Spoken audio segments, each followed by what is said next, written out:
কবি সুকান্ত আচার্যের লেখা পতাকার 5 রং। বলতো দেখি পতাকায় মোদের কয়টি রং আছে? শিক্ষক এসে শুধালেন হেসে দ্বিতীয় শ্রেণীর কাছে। একসাথে মিলে সব ছেলে বলে চিৎকার করে জোরে, 3টি বর্ণ রয়েছে রাঙানো জাতীয় পতাকা জুড়ে। শ্রেণীর পিছনে বেঞ্চের কোণে শিশু ছিল এক বসে। পতাকার মাঝে 5 রং আছে, বলল সে মৃদু ভাষে। কথা তার শুনে বাকি শিশুগণে হেসে খায় লুটোপুটি। শিক্ষক রেগে বলেন হেঁকে, বোঝাও কি করে 5টি?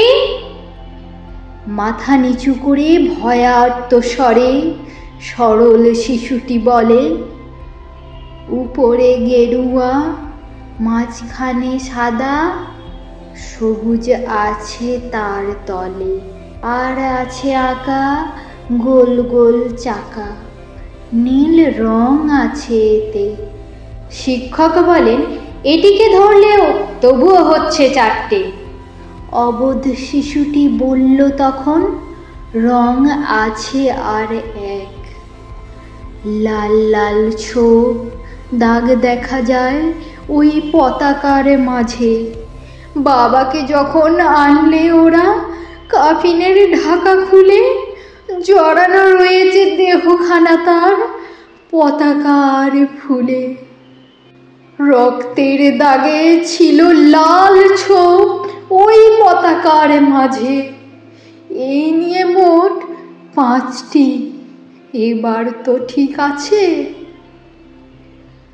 সরল শিশুটির জবাবখানি কাঁপিয়ে দিল বুক। অশ্রু এলো নয়নে ভরে, শুকনো হলো মুখ। আজও যারা দেশের জন্য করছে বলিদান, স্বাধীনতার শহীদ সম, তাদের অমর প্রাণ। হয়েছি স্বাধীন, পেরিয়ে গেছে 70টি বছর। দেশ বাঁচাতে যাচ্ছে যে প্রাণ, রাখছি কি তার খবর?